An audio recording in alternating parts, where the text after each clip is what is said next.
Ok, nous avons trois questions là. Enfin, nous avons trois questions qui nous sont posées. C'est très bien, Paul, merci.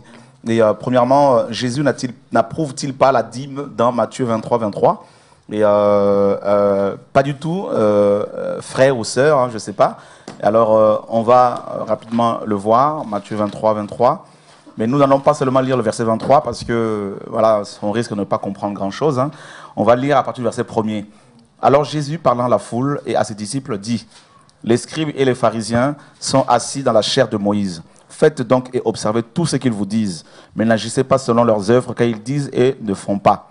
Voilà, donc le Seigneur ici parlait à la foule et aux disciples, à ses disciples, et il leur demandait ici, n'est-ce pas, d'observer tout ce que, de faire et d'observer tout ce que les pharisiens et les scribes leur enseignaient.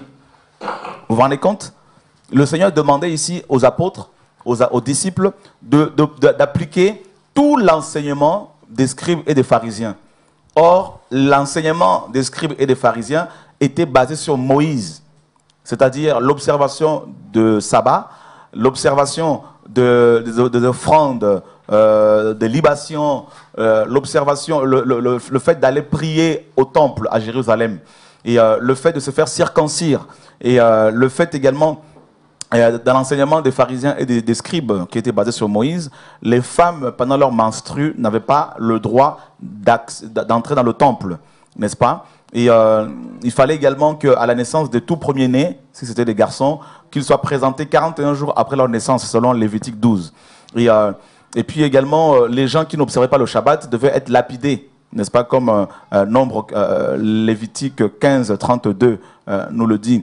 Alors, vous voyez, mon frère et ma sœur, si vraiment... en fait, il faut comprendre que Jésus, avant sa mort, prêchait la loi.